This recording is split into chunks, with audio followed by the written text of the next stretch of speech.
When you're 78, your past becomes clearer than your present. Every morning, I, Edgar Hutton, wake up in my old house on Merrimack Street in Lowell and see cracks in the ceiling that resemble a map of years gone by. A map where every line is a mark of the frustration, mistrust, and caution I've accumulated over the years as an insurance investigator. Lowell was never a fashionable town. The textile mills closed long ago, leaving behind brick skeletons along the Merrimack River. I moved here 43 years ago when I married Eleanor. She died 10 years ago of lung cancer, leaving me alone with a house full of memories and a son who seemed to be just waiting for her death to start claiming his inheritance. Today is Sunday, the day Alfred and his wife Virginia usually visit me. I say visit, but it's really more like an inspection. They arrive around 4 in the afternoon, bring some food that I usually throw away after they leave, and spend 2 hours gingerly looking for signs that I'm becoming incompetent. Dad, do you remember what we said about your medication? Alfred always starts with that. He's 46, but when he talks to me, his voice is the way it usually is with a naughty child. Of course I remember, I reply, though we've never discussed my medications. I have high blood pressure and mild arthritis. Nothing serious, nothing that requires his intervention. Virginia, his wife, always sits next to him on the couch. She is 10 years younger than Alfred and works for a travel agency. Always impeccably dressed, with those nails of hers the color of dried blood, and a smile that never reaches her eyes. Edgar, she's the only one who calls me by my first name, like we're friends. We were thinking maybe you should consider a trust, so you don't have to worry about accounts and investments. I nod and pretend to ponder this. What I'm really pondering is how 35 years on the job has taught me how to recognize scammers. I've seen people who set their own houses on fire for insurance. I've seen disabled people who by some miracle could lift weights when they thought no one could see them. I've seen widows who mourned their husbands at funerals and then a week later went to the Bahamas with their lovers. People lie. They always do, especially when it comes to money. I'll think about it, I say, and see them exchange glances. My pension isn't bad. I've also made some good investments over the years. I have this house fully paid off and an account with a sum that could see me living comfortably until I'm 100 years old, if I chose to live that long. It's not millions, but enough to pique the interest of my only son and his wife, who seem to have already spent all their money on luxury vacations and a car they can't afford. How's your memory been lately, Dad? Alfred asks as Virginia goes into the kitchen, ostensibly to make tea. I can hear her opening drawers and cupboards, checking to see if I'm hiding anything valuable, or maybe looking for signs that I can't keep things in order. There's nothing wrong with my memory, I reply. I remember when you wet your pants during the school play in 3rd grade. I remember you wrecked your friend's car and lied about getting cut off. I remember you begging for money for college and then dropping out after the first semester. Alfred's face turns red. He hates it when I remind him of his failures. And there were quite a few. Alfred has never been known for perseverance. He started many projects, a music band, an online business, a programming course, but never followed through. Now he works as a coordinator for a delivery service, a job he says is temporary, even though he's been in the position for 7 years. I'm just worried about you, he says with irritation in his voice. Don't you think this house is too big for one person? I look around. A 3-bedroom house with a 1.5-story basement? Yeah, it's too big for me. But it's my house. This is where I lived with Eleanor all our years together. Every single thing here has a story. I like the space, I say. Virginia returns with the tea I didn't ask for. Sanashon. You know, Edgar, we have friends whose parents have moved into such beautiful boarding homes for the elderly. There are nurses there, activities, socializing. Activities, I correct her. She hates it when I do that. Yes, activities, she smiles strangely. Anyway, they say their parents are much happier now. And of course, they don't have to worry about the house. Sounds like a well-fed prison, I reply. Alfred sighs. Dad, we're just offering options. You're 78. Virginia and I won't always be able to come over to make sure you're okay. I'm doing just fine on my own, I say. And by the way, I changed my will last week. That's a lie. I haven't changed my will in 5 years. But I want to see their reaction. They freeze. Alfred sets the cup on the table so sharply that the tea spills out. Why? He asks, trying to hide his alarm. I mean, you have the right, but What's wrong? Nothing much, I shrug. Just thought I'd clean things up. And what did you change? Virginia tries to sound casual, but her voice is strained. It's personal, I answer. But don't worry, I haven't forgotten about my family. They exchange glances again. In their eyes, I see calculation, worry, greed. Not love, not caring, just cold financial interest. After they leave, I sit in my chair by the window and watch them get into their black BMW, a car I'm sure they can't afford. I see them talking vigorously, probably discussing me and my condition. In my 35 years as an insurance investigator, I've learned to see a lie. It's like a sixth sense. You notice micro expressions, inconsistencies in stories, nervous gestures, and my sixth sense screams that Alfred and Virginia are up to something. There's a safe in my bedroom on the second floor, an old-fashioned one with a mechanical lock. I keep important documents in there, some cash for emergencies, and a few of Eleanor's memorabilia, her engagement ring, the pearl necklace I gave her for our 20th anniversary. A week ago, I noticed someone had tried to open this safe. There were small scratches on the dial that weren't there before. The lock was slightly dislodged.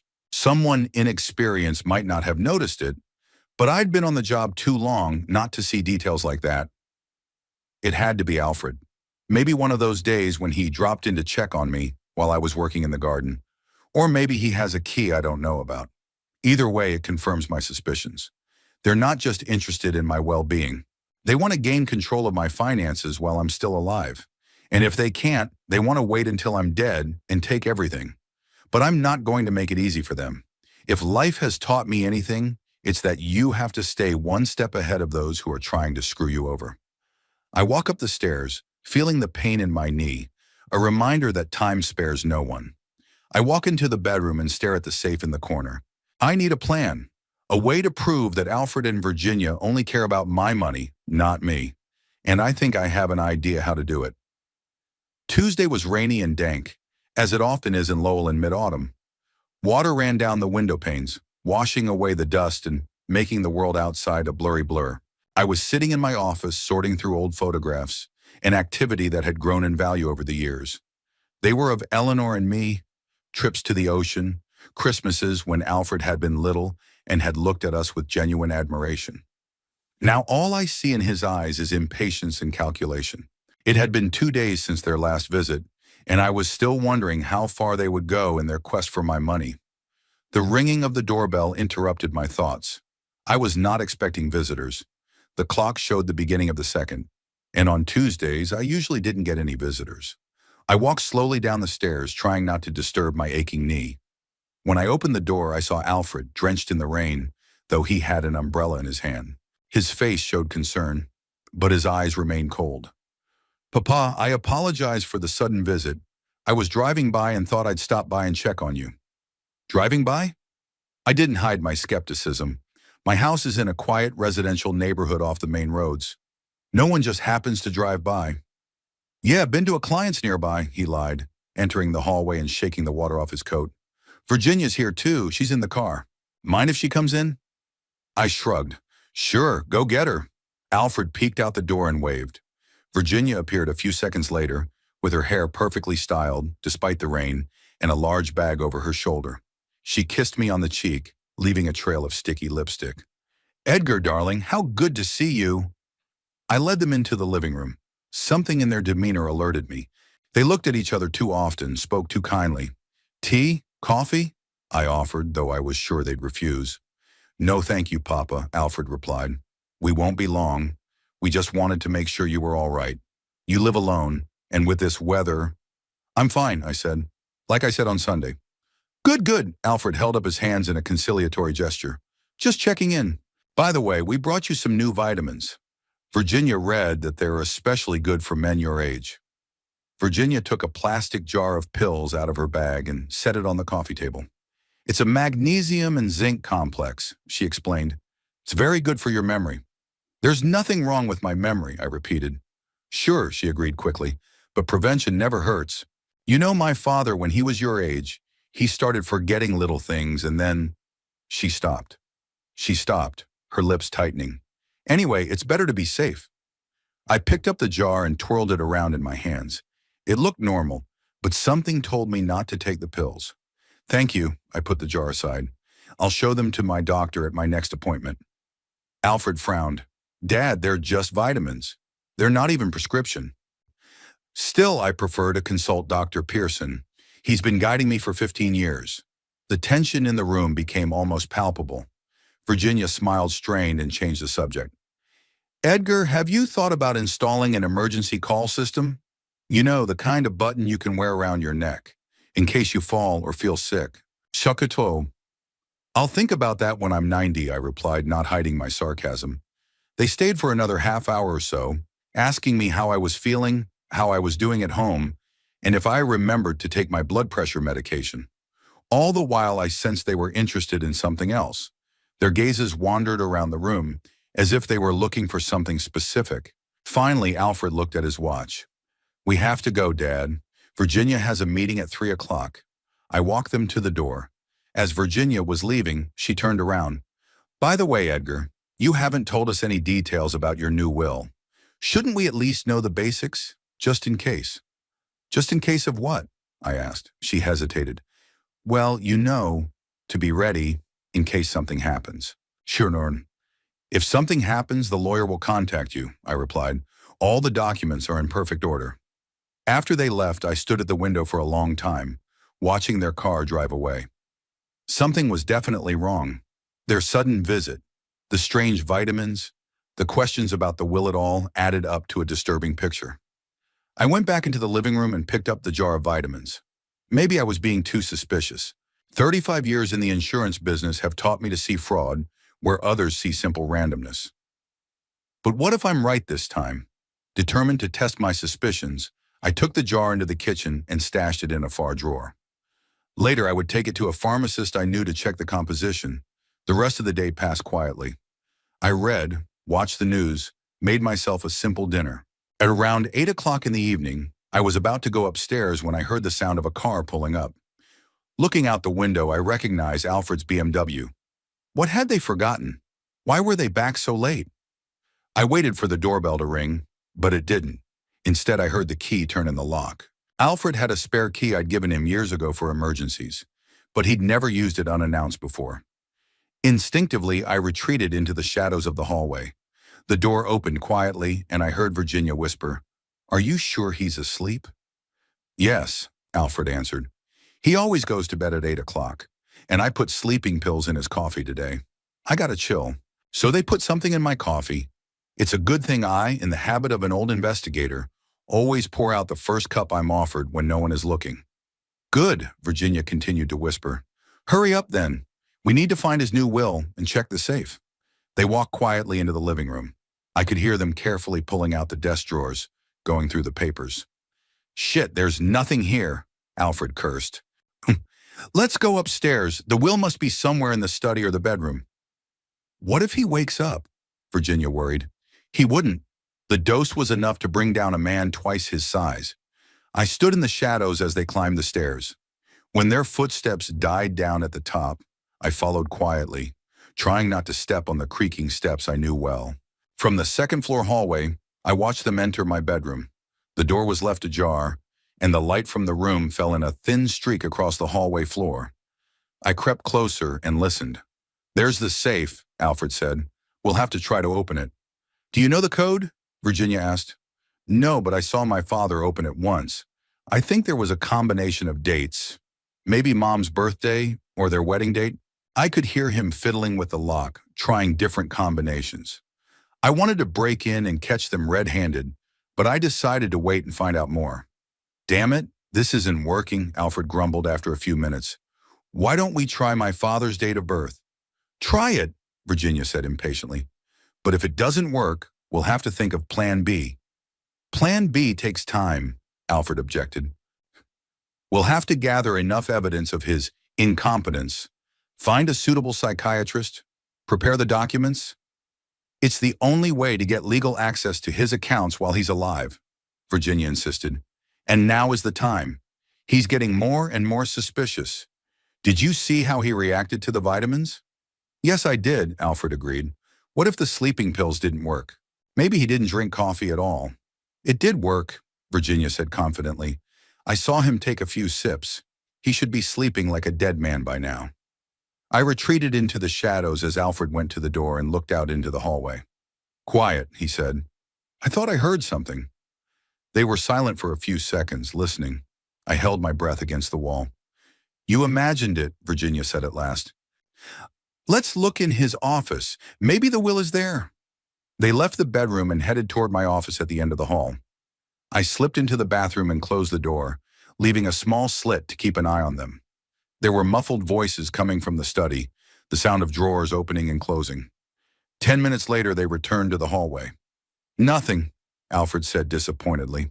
No will, no deeds to the house, no bank statements. Where the hell did he keep all this stuff? Maybe in a safety deposit box? Virginia suggested. Or a lawyer? Maybe, Alfred looked annoyed. But we need to know for sure. If he really did change the will. He might have lied, Virginia said, to test our reaction. Even if he did, we still need to act quickly. His estate is valued at about $500,000, including the house and investments. I'm not going to wait another 10 years until he decides to die a natural death. Hush, Virginia cut him off. Don't say that. What if the neighbors hear? What neighbors? The nearest house is 50 meters away, and a deaf old woman lives there. They went down the stairs. I came out of the bathroom and followed them cautiously, staying in the shadows. So what are we doing? Virginia asked when they were already at the front door. We go to Plan B, Alfred answered firmly. I'll contact Dr. Ramirez. He's helped with cases like this before. If he confirms that the father is incapacitated by dementia or some other cognitive impairment, the court can appoint me as his guardian. And then we'd have access to everything, Virginia finished for him. They walked out, closing the door quietly behind them. I heard the engine start, the crunch of gravel under their wheels, and then silence. I stood in the darkness of the hallway, feeling the cold rage building up inside.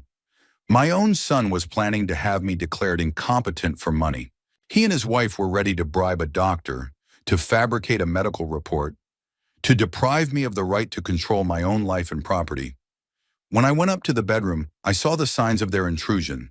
Open dresser drawers, shifting papers on the bedside table, a safe with scratches on the dial new, fresh scratches. I sat on the edge of the bed, contemplating the situation. Now I knew exactly what they were up to. I had the advantage of the element of surprise.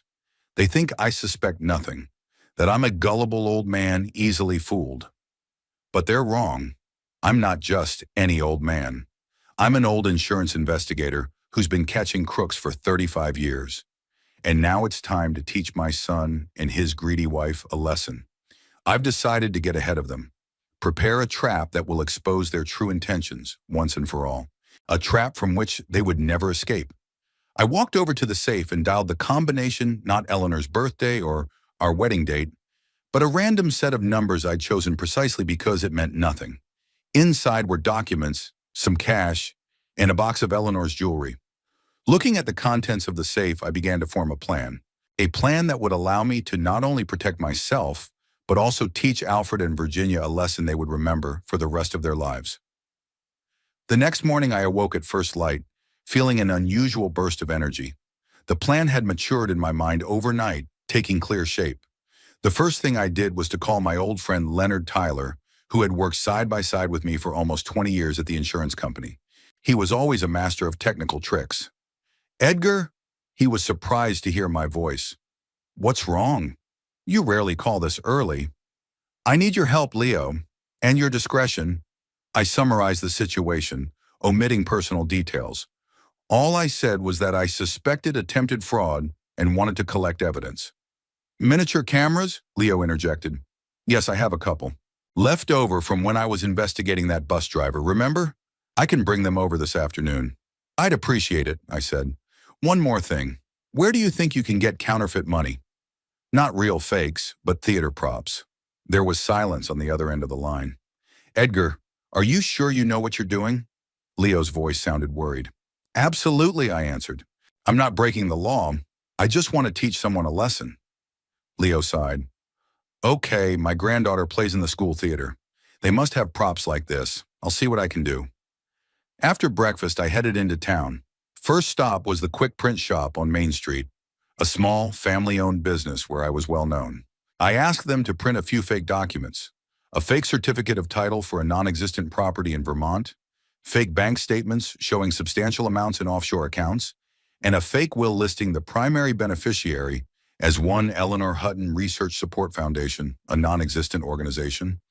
Oh, I want to play a trick on my son, I explained to the owner of the print shop when he looked suspiciously at my unusual order. His birthday is coming up, and I'm preparing a surprise.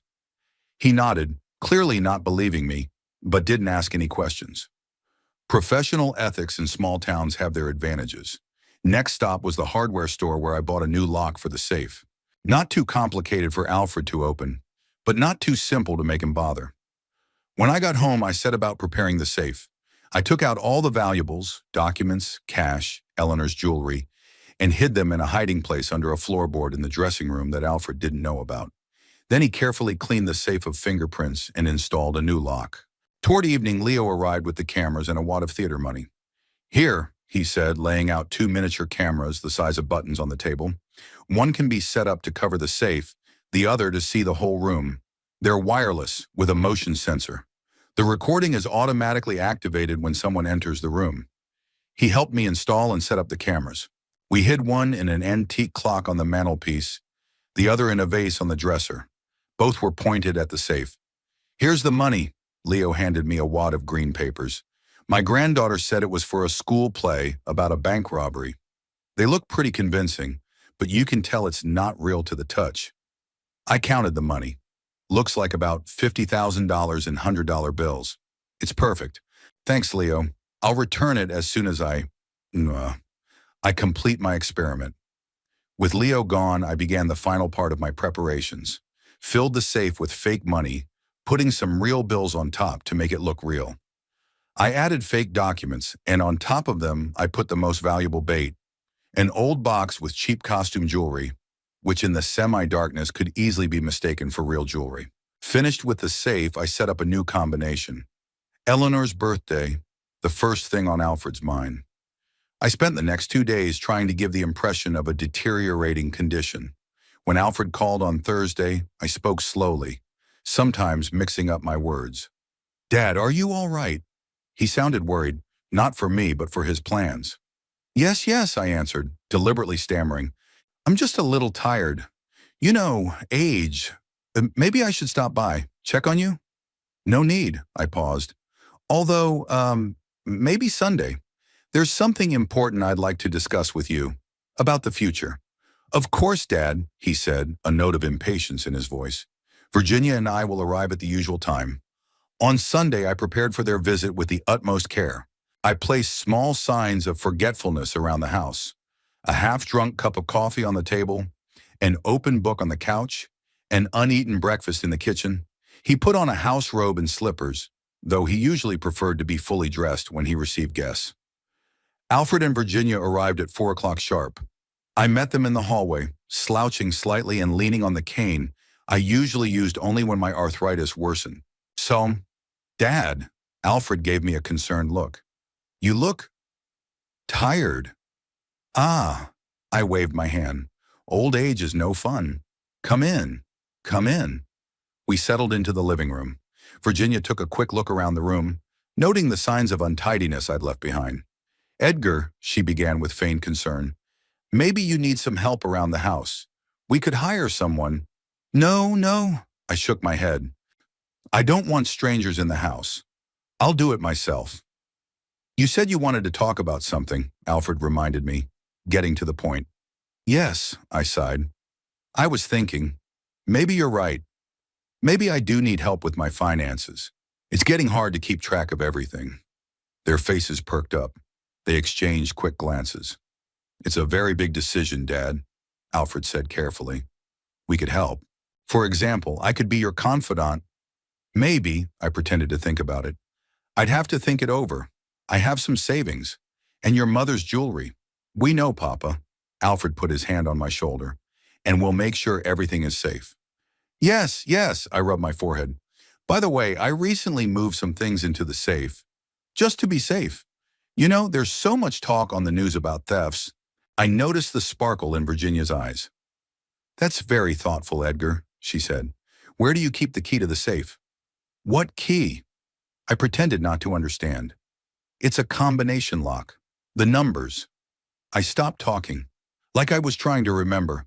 I think it was Eleanor's birthday, or our anniversary. I don't remember exactly. Don't worry about that now, Dad, Alfred said hastily. The important thing is that things are safe. The rest of their visit was spent discussing my condition. They cautiously questioned me about the medication, asking if I was forgetting to take it, if I was having memory lapses. I kept them deluded, sometimes forgetting what we were talking about a moment ago, or confusing names. As they got ready to leave, I said, I'll probably go see Dr. Pearson tomorrow. My blood pressure's been acting up. Do you want me to drive you? Alfred offered. No, I can manage, I smiled. I'm not a wreck yet. What time's the reception? Virginia asked. 11 o'clock in the morning, I lied. Then I'll stop by the bank. Maybe have lunch somewhere in town. Okay, Dad, Alfred patted me on the shoulder. Call me if you need anything. As soon as their car was around the corner, I straightened, tossed back my cane, and grinned. They'd taken the bait. Now all that was left to do was wait. The next morning, I defiantly drove the car out of the garage around 10 o'clock. Drove a few blocks, then went back roundabout and parked 2 houses away from mine where I couldn't be seen from the street. Came home through the back door, entered quietly, and settled into my secret observation post, a small closet under the stairs where I had set up a monitor connected to the surveillance cameras. I didn't have to wait long. Around 11:30, I heard the key turn in the lock. Alfred and Virginia appeared on the monitor, sneaking through the hallway. Are you sure he's gone? Virginia asked in a whisper. Yes, I saw him leaving, Alfred replied. We have at least 2 hours. They quickly went up the stairs. I switched the monitor to the bedroom cameras and saw them enter. Here's the safe. Alfred walked over to it. I'll try the combination. He started spinning a disc, muttering to himself. Mom's birthday, July 28th, 28807. The lock clicked. Yes, Alfred exclaimed triumphantly. Virginia stepped impatiently closer. Open it quickly. Alfred pulled the safe door open. Their faces froze in an expression of greedy admiration when they saw the bundles of money. My God, Virginia whispered. How much is in here? Alfred quickly counted the bundles. About 50,000, I think, maybe more. What's this? Virginia pointed to the documents. Alfred took them and quickly looked through them. Real estate in Vermont. Bank accounts in the Cayman Islands. Shit, there's millions in here. I told you the old man was richer than he pretended to be, Virginia said triumphantly. And this, she pointed to a box. Alfred opened it. Mother's jewelry must be worth a fair sum. Take it all, Virginia said firmly. Hurry. All of it. Alfred hesitated. Shall we keep some of it? If he notices. So, he won't notice anything, Virginia said impatiently. You've seen the state he's in. If he does, he'll think he put it somewhere else and forgot it. Take everything. Alfred began to take out the contents of the safe and put them into the bag Virginia had brought. And the will? She asked. You said it should be here? Yes, here it is. Alfred pulled out the last document. Edgar Hutton's last will and testament. Let's see.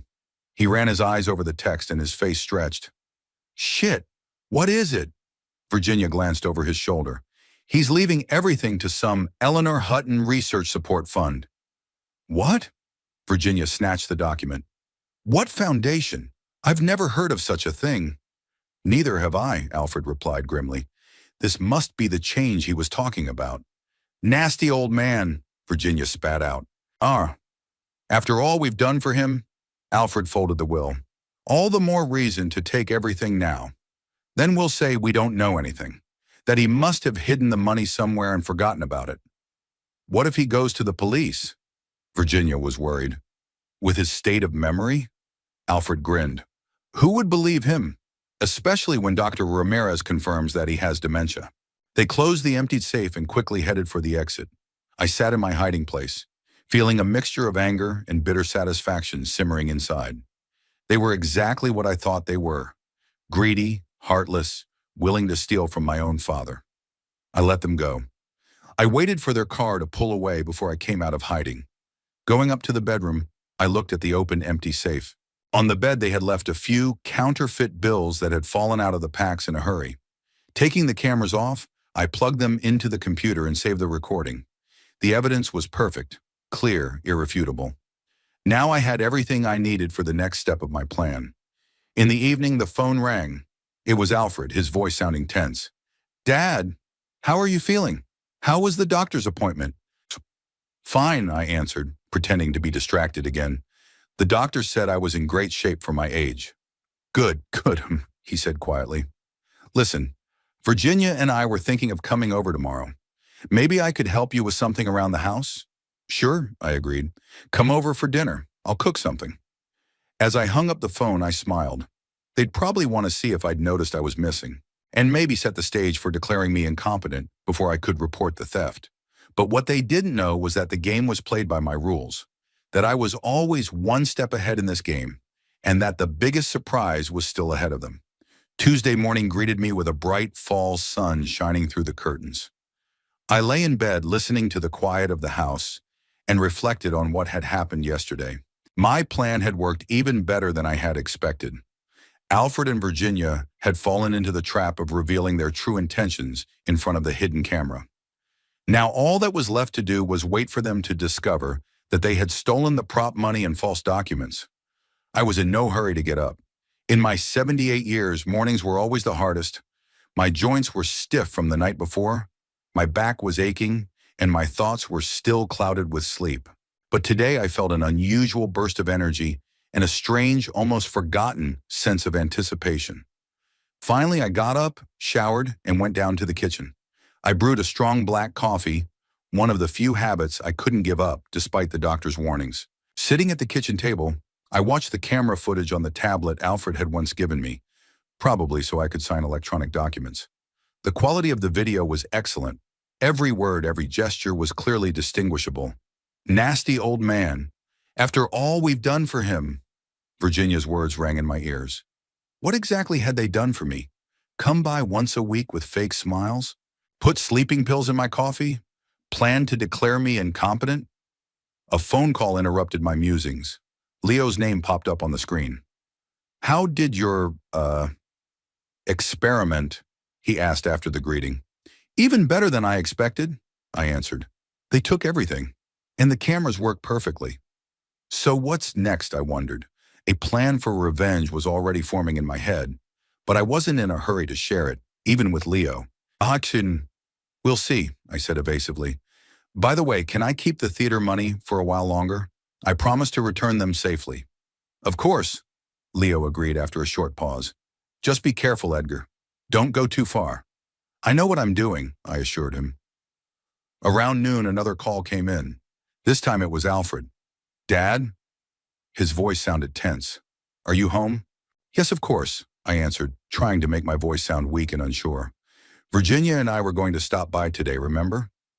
You said something about lunch." "Lunch?" I pretended not to remember. "Oh yeah, sure. Come on over." "We'll be there in half an hour," Alfred said and hung up. I grinned. I decided not to make dinner. Let them worry about that too. Instead, I sat in the living room with a book ready for the show. Exactly 30 minutes later, I heard the sound of a car pulling up. Through the window, I saw Alfred and Virginia getting out of the car. Even from a distance, I could see that they were tense. Alfred's shoulders were unnaturally squared, and Virginia was constantly fixing her hair, which she always did when she was nervous. I opened the door before they could ring the bell.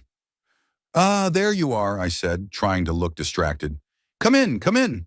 They entered, exchanging quick, anxious glances. "How are you feeling, Papa?" Alfred asked, studying me closely. All right, I answered. "I just forgot to make dinner." "Old head." "It's nothing," Virginia said hurriedly. "We're not hungry." We went into the living room. I deliberately sat down so that I could see their faces and began to talk about the weather and other trivial matters.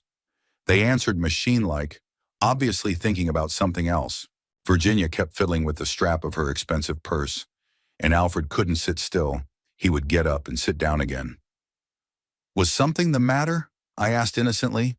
"You look tense." They looked at each other. Alfred coughed. Dad, have you noticed anything unusual lately? Unusual? I furrowed my brow. What do you mean? You know, is there anything missing? Or if something strange has happened? I thought about it, pretending to try to remember. No, it's just business as usual. Although, sometimes I forget where I put things. Yesterday, for example, I spent an hour looking for my glasses, and they were on my head. I laughed good-naturedly. Alfred smiled nervously. Yes, it happens. Have you looked in your safe lately? The safe? I made a surprised face. No, why would I? All my important papers are in there. I don't get them out much. Virginia fidgeted in her seat, her face pale. Speaking of papers, I continued, I've been thinking about what you were saying, about trust management. It might not be a bad idea, at my age. Really? Alfred stepped forward, a look of ill-concealed hope on his face. It's a very wise decision, Dad. Yes, I nodded.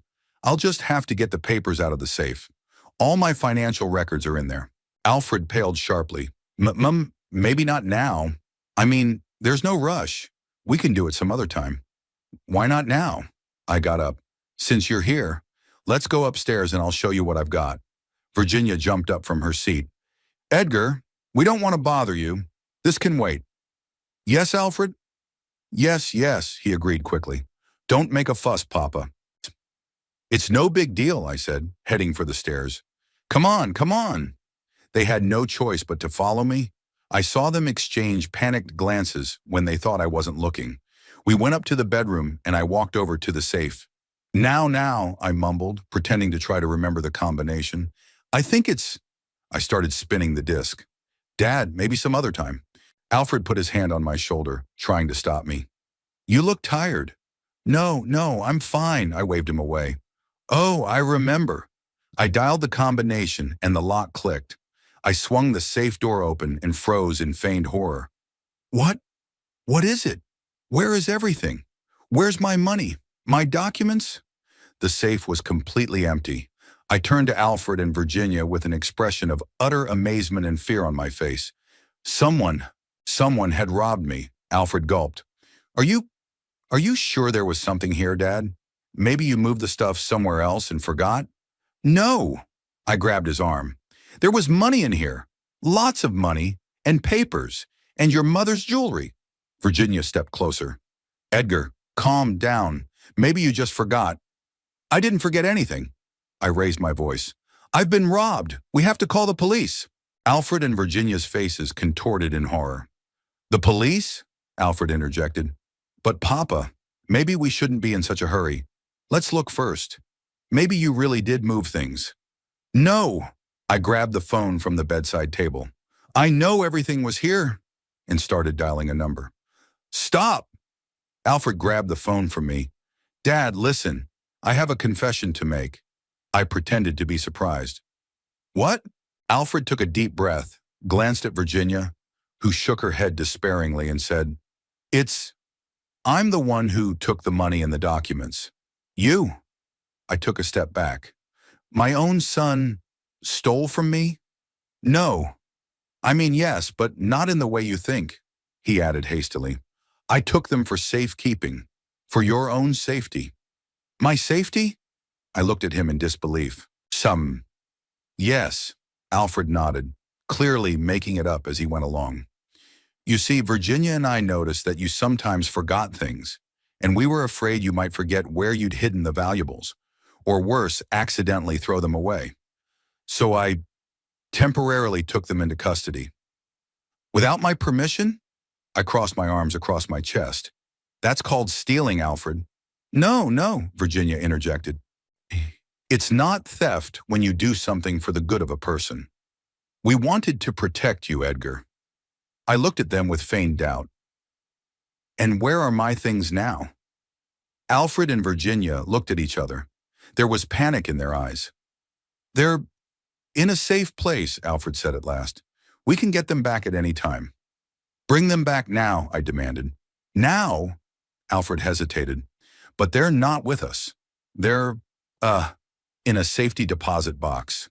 In a safety deposit box? I raised my eyebrows. What bank? What box number? Yeah, Uh, I don't remember the exact number, Alfred mumbled.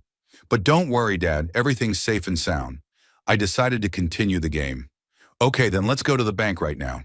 I want to see my things. Alfred turned pale. Now? But the bank? It's probably closed by now. I looked at my watch. It's only 3 o'clock in the afternoon. Banks don't open until 5 or 6. Yes, but Alfred was looking for an excuse. I don't have the key to the safe deposit box with me. It's at home. Then we'll go to your house, get the key, and then go to the bank. Virginia intervened. Edgar, maybe tomorrow would be better. It's late. You're tired. I want my things today, I insisted. If you can't get them back, I'm calling the police. I reached for the phone again. Alfred grabbed my arm. Dad, wait. The truth is, he hesitated, casting a desperate look at Virginia. The truth of what? I looked him straight in the eye. The money. It's not real, Alfred finally said. I pretended to be amazed.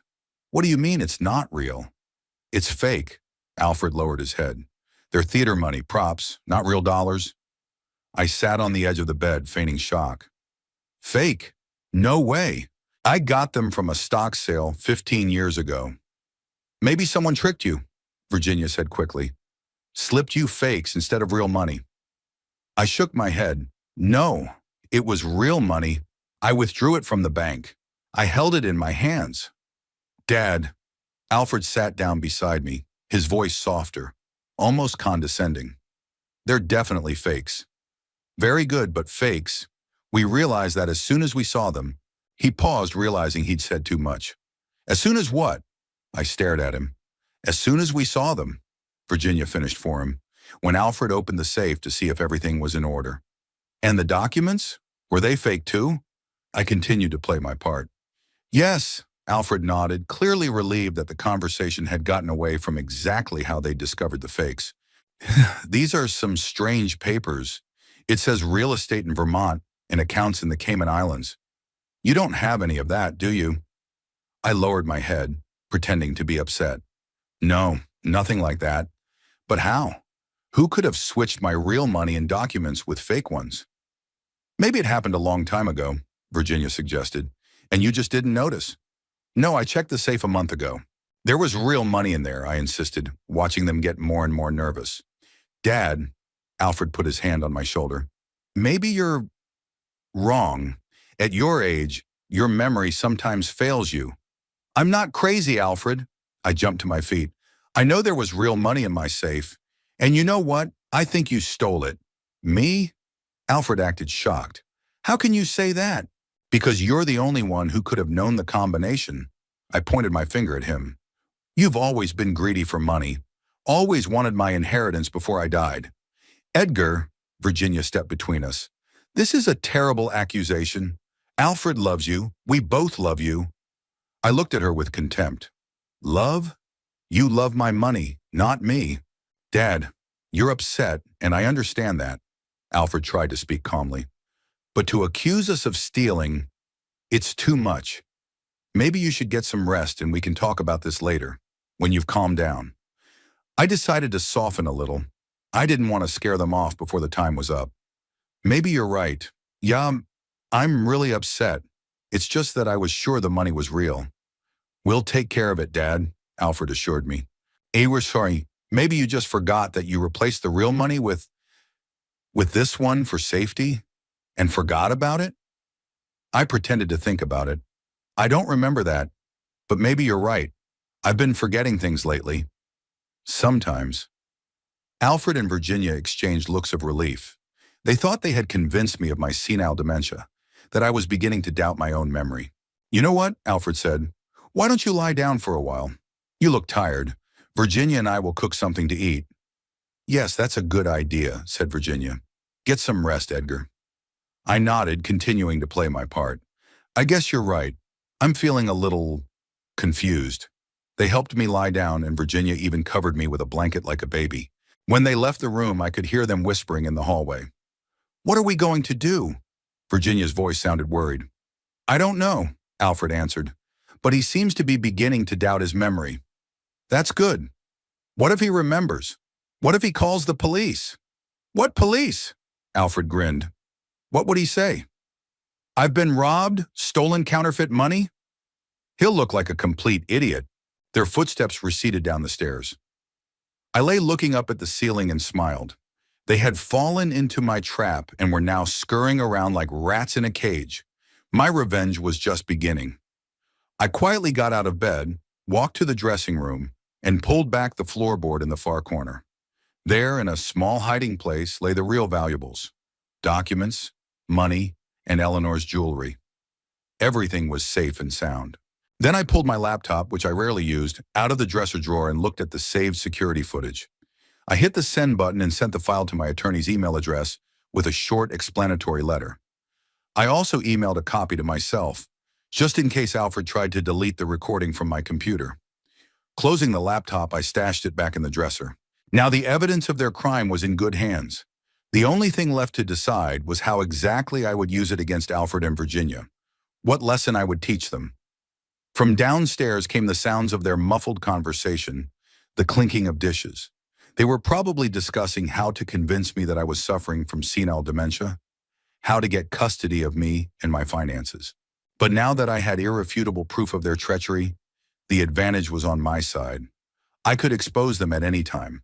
I could go to the police or use the tape to blackmail them, or I could just show them that I knew the truth and watch their reaction. I decided that tomorrow when they came again, and they would surely come to continue their plan, I would put on a final performance. A performance they would remember for the rest of their lives. I greeted Wednesday morning with a sense of quiet determination. Today was to be the decisive confrontation for which I had been preparing since the moment I first suspected Alfred and Virginia's true intentions. After last night's performance, they had to return, I was sure of it. They needed to make sure I didn't go to the police and continue with their plan to declare me incapacitated. I had a leisurely breakfast, looked through the morning paper, which I still subscribed to out of old habit, and waited. Around 10 o'clock, the doorbell rang. Through the window, I saw Alfred's BMW parked at the curb. Opening the door, I found both Alfred and Virginia. They looked tense, but tried to hide it behind fake smiles. Dad, Alfred stepped forward. How are you feeling today? Better, I answered, letting them into the house. Much better. My head has cleared up. They exchanged quick glances. That's good, Virginia said with a strained smile. We were worried about you. I'm sure you were, I replied dryly. We walked into the living room. I took my usual chair, and they settled on the sofa opposite. Papa, Alfred began after an awkward pause, Virginia and I have been thinking a great deal about yesterday's incident. Incident? I raised my eyebrows. You mean the moment when I found my safe empty? Yes, Alfred fidgeted in his seat. Look, we understand that you're upset, but we want to help you. Help? I folded my hands in my lap. Help me how? You see, Virginia intervened, we've noticed that lately you've been having, moments of forgetfulness. It's natural at your age. Go on, I kept a nonchalant expression on my face. We think, Alfred said cautiously, that maybe you should get a checkup, just to be sure. I have a doctor I know, Dr. Ramirez, who's a specialist in age-related changes. Age-related changes, I repeated. You mean senile dementia? Not necessarily, Alfred said quickly. Just a test. And if he diagnoses me with dementia? I looked directly at my son. What then? Alfred was clearly confused. Then we'll know how best to help you. You may need some support in managing your finances and other matters. I understand, I nodded. Carmina, surely you are ready to take on this heavy burden? It is my duty as a son, Alfred said solemnly. How noble of you, I said sarcastically. Virginia frowned. Edgar, we're really worried about you. Yesterday, you were very upset about that fake money. Oh yeah, the counterfeit money, I stood up suddenly, making them wince. You know, I've been thinking about this all night and came to an interesting conclusion. They tensed up, ready for anything. And what would that be? Alfred asked cautiously. I paced the room, stopping at the window. You see, if the money is really counterfeit, as you claim, it means that someone replaced the real money with counterfeit money, and that someone must have known the combination of the safe. I turned to them. Who do you think could have done it? Maybe one of the workers who came to fix the roof last month? Virginia suggested uncertainly. Or, or a plumber. How would they know the combination? I tilted my head to the side. Maybe you wrote it down somewhere? Or did they see you open the safe? Alfred was clearly nervous. Interesting theory. I walked back to the chair, but didn't sit down. And there's only one problem. What's that? They asked almost simultaneously. I looked at them with a long, hard stare. The money couldn't be counterfeit because I withdrew it from the bank myself 15 years ago. I held them in my hands, counted them, put them in the safe. They were real, genuine United States dollars. Papa, Alfred began, and I know exactly who stole them.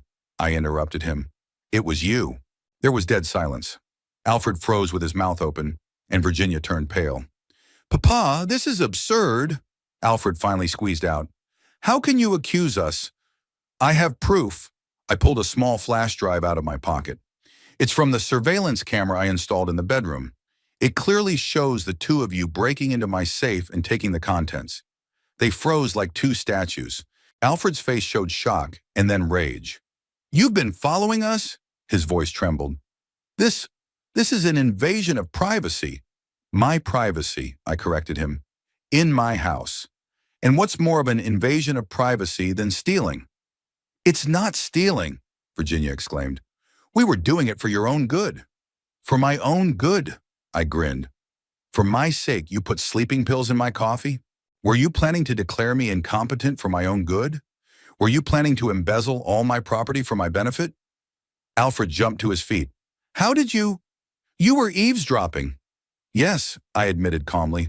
I heard everything, and I wrote it all down. That's illegal, Alfred protested. You can't use such recordings. Do you want to check? I sat back in my chair, feeling strangely calm. Shornam, do you want to explain to the police why you broke into your father's safe? Why you tried to slip him sleeping pills? Why you planned to cheat your way into custody of him? Alfred flopped back on the couch, his face contorted with anger and fear. So the money is real? Virginia asked in a trembling voice. No, I shook my head. The money is really fake. Theater props, to be precise. I put it in the safe myself. Autumn, what? Alfred stared at me. But why? It was a trap, I explained. I had long suspected that you were after my money. You spoke too often about my health, too interested in my finances and will. I've noticed your attempts to open the safe. I overheard your conversations, so I thought I'd have you audited. An inspection? Virginia whispered. Yes, I nodded, and you failed. With a bang. There was a long pause. Alfred sat with his head down, and Virginia fidgeted nervously with the strap of her purse. What are you going to do? Alfred finally asked. What do you think? I raised my eyebrows. Look, Dad! Alfred straightened up, his voice pleading. We made a mistake. A big mistake. But we're your family. Your only son. Are you really going to go to the police? Why not? I shrugged. You'd go to court to have me declared incompetent. That's different, he exclaimed. I was doing it. He paused. For my own good? I finished for him. Keep lying, Alfred. Keep lying to yourself and to me. I will. He jumped to his feet. Yes, I wanted your money. Happy? But you've always been too damn stingy. All my life you've controlled every cent. Never really helped me. Never helped you? I stood up too. Sanem, I paid for your college education, which you dropped out of after the first semester. Bought you your first car. Put a down payment on your house. How much more did you have to give? It's not enough. There was a lingering resentment in Alfred's eyes. You always treated money like it was more important than me. You were always busy with your work, your investigations. What about me, your son? I worked to provide for you and your mother, I said quietly, so that you could have a future. A future? He grinned bitterly. What future? Working like hell for 40 years? Like you did, to save up money you'll never spend? So that's what this is about, I shook my head. You think you're entitled to my money just because I'm your father? That I should give you everything I've earned through my labor? Sekon, you're going to die anyway, Alfred blurted out and immediately covered his mouth with his hand when he realized what he had said. There was a heavy silence in the room. I looked at my son, the man I had once held in my arms, taught to ride a bicycle, sent to first grade. Now he stood before me, waiting for me to die so he could inherit. "This is it," I said quietly. "You're going to die soon anyway." The truth at last. "Edgar," Virginia intervened. "That's not what he meant," I said. "No, that's exactly what he meant," I turned to her. "And you think so too. You're both waiting for me to die so you can have my money." "That's not true," she protested, but without much conviction. "Isn't it?" I grinned. "Then why all this talk about my fortune? Why the questions about the will? Why the plans to declare me incapacitated? Why the sleeping pills in my coffee?" They were silent, avoiding my gaze. "I'll tell you what." I took a step toward them. "Get out of my house, now!" "Dad?" Alfred started. "No." I held up my hand. "I don't want to hear anything. No excuses, no apologies. Just walk away." "And then what?" Alfred asked, his voice trembling. "Will you go to the police?" I looked at him for a long time, at my only son, who turned out to be a stranger. "I don't know," I answered honestly. "I haven't decided yet, but I can tell you one thing for sure. You won't get a dime from me anymore." "We can fix this," Virginia intervened. "We'll be better. We'll take real care of you." "Do you expect me to believe that after everything I've learned?" I shook my head. "No, Virginia. Some things can't be undone. Some betrayals are too deep." Alfred looked at me with an agonizing mixture of anger and fear. "You've always been like this. Cold. Calculating. Even with Mom." The words hit me like a slap in the face. Eleanor. Was that what she thought of me too? "Don't bring your mother into this," I said quietly but firmly. "She knew who I was, and she loved me for who I was." "She put up with you," Alfred spat out. She put up with your obsession with work, your paranoia, your stinginess. She deserved better." I took a deep breath, fighting the wave of pain and anger. "Maybe you're right," I said finally. "Maybe she did deserve better, but she chose me and stayed with me until the end." "Because she was too kind to leave," Alfred snapped at me.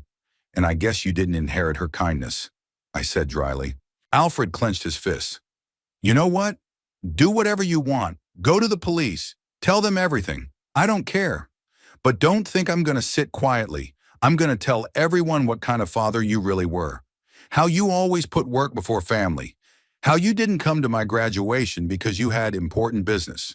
How you missed my mom's 16th birthday because you were investigating another fraud." Every word hit the mark.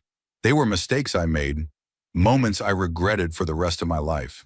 I wasn't the perfect father, I admitted, and I wasn't the perfect husband. I had my flaws, my mistakes, but I never betrayed my family, never lied to you, never tried to take what was yours. "No, you just kept us on a short leash," Alfred said bitterly. "Always controlling, always judging. Never really believed in me." "I believed in you," I countered, "but you never followed through on anything, always looking for the easy way out, always waiting for someone else to solve your problems." Virginia stepped between us. "Enough, both of you. This is getting us nowhere." She turned to me. "Edgar, we'll leave, but please think carefully before you do anything irreversible. We're your family no matter what." "Family doesn't try to steal from each other," I replied. "The family isn't planning to declare the birth father crazy for money. Just because we share a last name and blood doesn't make us family. Actions do." Alfred looked at me with hatred. "You'll regret this," he said quietly. "When you're alone, when there's no one to give you a glass of water." "Better alone than with people waiting for you to die," I said. They headed for the exit. Alfred stopped at the door and turned around. "You know what the funny thing is? If you would have just helped us when we asked, if you'd just given us some money when we were in trouble, none of this would have happened." "Maybe," I agreed. "Or maybe you would have just come for more." "Greed knows no bounds, Alfred." "Oh, are you talking to me about greed?" He shook his head. "A man who has saved up $500,000 and lives like a pauper? I live as I am comfortable," I answered, "and it's my money earned by my labor. I don't have to give it to you just because you're my son." "Goodbye, Dad," Alfred said bitterly. I hope you enjoy living with your money. They will be the only company in your last days." With these words, he went out, slamming the door. Virginia followed him without a word. I stood in the hallway listening to the engine of their car start, the rustle of the tires on the gravel, and then there was silence. Complete, utter silence. Slowly, I walked back into the living room and sat down in my chair. The house that had seemed cozy before now felt empty and cold. I pulled a thumb drive out of my pocket, a copy of the one I had sent to the lawyer. It had all the evidence of their betrayal on it, everything it would take to ruin their lives. But was it worth it? I wasn't sure. Revenge wouldn't bring my son back to me, wouldn't fill the void that had formed after Eleanor left and was now even bigger. I thought about Alfred's words about me not being a good father and husband. Perhaps there was some truth in them. I was always immersed in my work, always suspicious, always keeping my distance. Maybe I did miss something important by focusing on providing for my family financially and forgetting that they needed something else. But that didn't excuse their actions. Nothing could justify a betrayal of this magnitude. I clutched the flash drive in my hand, feeling contradictory emotions fighting in me, rage and pain, the desire to punish and protect at the same time. Because no matter what, Alfred was still my son, the only child I'd ever had. What do I do? What to do next? I didn't know. All I knew was that the decision I made would change our lives forever, and there would be no turning back. 3 weeks had passed since the day I kicked Alfred and Virginia out of my house. 3 weeks of silence and solitude, which strangely enough brought me more peace than all the previous years of pretended marital harmony. I woke up that morning with a clear head and a firm decision. I called my attorney, Howard Pratt, with whom I had worked for the past 20 years, and made an appointment for 10 o'clock. Howard, a short man with a neat gray beard and shrewd eyes, met me in his office on the second floor of an old brick building in downtown Lowell. "Edgar," he shook my hand, "it's good to see you. You look determined." "There's a reason," I replied, sitting down in the leather chair across from his desk. "I got your letter in the videotape." Howard took off his glasses and wiped them with a napkin. "Suana, I have to say I'm shocked. I never thought Alfred would do something like this." "Neither did I sighed. "But facts are facts." "Have you decided what you're going to do?" Howard asked. "Do you want to file a police report?" I shook my head. "No, I've given it a lot of thought. A public scandal, a trial, possibly jail time for Alfred. It's not what I want. Not the legacy I want to leave." "I understand," Howard nodded. "And then why are you here?" "I want to change the will," I said. "Completely. And I want Alfred to know about it." Howard took out a notebook. "I'm listening. What changes do you want to make?" "I want to disinherit Alfred and Virginia. Completely. No house, no money, no personal effects." "That's your right," Howard made a note. "But the law usually provides." "I know what the law says," I interrupted him, "and I'm willing to go around it. We'll leave Alfred a token amount of $1 so that he can't contest the will on the grounds that I've forgotten about it." "All right," Howard nodded. "And the rest?" I took a deep breath. "I want to start a scholarship fund at Lowell College, the Eleanor Hutton Scholarship for students from low-income families who are studying elder care or geriatrics." Howard raised his eyebrows. "Unexpected, but noble." "Eleanor always wanted to be a nurse," I explained, "but her family didn't have the money for training. She would have approved." "And the house? Sell it. The money would also go to the foundation." "Personal effects? Eleanor's jewelry," I wondered. "Eleanor's jewelry were the most valuable things to me, not because of their monetary value, but because of the memories they held. I would give most of it to the city's museum. A few special items I would like to give to Laura Kingsley, my cousin's daughter. She's the only relative who visited Eleanor when she was sick." "Good," Howard continued, taking notes. "Anything else?" "Yes," I leaned forward. "I want the will to clearly state why I disinherited Alfred. I want it to say that he tried to steal my money, planned to declare me incapacitated against my will, and generally acted like—" I hesitated, picking up the words. I hesitated for words. "Like an ungrateful son?" Howard suggested. "Yes," I nodded. "That's right. Edgar," Howard put down his pen, "I should warn you that such language could give Alfred grounds to contest the will. He might claim that you were acting out of revenge or emotion. I have proof, I reminded him. The tape. Yeah, but still, maybe we should just change the heirs. Without explanation, I wondered. Howard was right legally. It was better not to give Alfred anything to challenge. All right, I finally agreed. No explanation in the will itself. But I want you to tell him personally about my decision and why I made it. Howard nodded. I can do that. When? As soon as the will is ready and signed. I'll have the documents ready by tomorrow, Howard said. Are you sure you want to do this, Edgar? This is the final break with his son. I looked out the window at the fall street. Leaves swirled in the air, golden and scarlet, like the last burst of life before the winter slumber. Yes, I answered firmly. I'm sure of it. The breakup had already happened when he decided to steal from me instead of just asking. Howard walked me to the door. Same time tomorrow? I'll be waiting. I shook his hand and walked outside. That evening, on my way back from the grocery store, I noticed a familiar BMW parked in front of the neighbor's house. Alfred was sitting behind the wheel, watching my house. When he saw me, he quickly averted his gaze and started the engine. I stopped and looked directly at him. Our eyes met through the windshield. There was a mixture of anger, fear, and what I thought was regret in his gaze. But maybe it was just a play of light. I didn't wave at him, didn't nod, just watched. After a few seconds, he averted his eyes, backed up, and drove away. The next day, I met with Howard again, signed the new will, and gave him all the necessary instructions. When the formalities were completed, I felt strangely relieved, as if I had shed a heavy burden I had been carrying for years. I'll contact Alfred today, Howard said, tucking the documents into a folder. Do you want me to let you know his reaction? No, I shook my head. Doesn't matter anymore. I left Howard's office with a sense of accomplishment. It was done. I'd made a decision I wasn't going to back down from. The next 2 weeks passed in a quiet routine. I read, worked in the garden despite the cold weather, sorted through old photographs and documents. I ignored calls from Alfred, and after the 5th attempt, I blocked his number. On the 18th day after the change of will, I remembered exactly because it was Eleanor's birthday. There was a knock at the door. Opening it, I saw Virginia. She looked pale and gaunt, her elegant hairstyle replaced by a sloppy ponytail, and her expensive coat buttoned crookedly. Edgar, she smiled nervously. May I come in?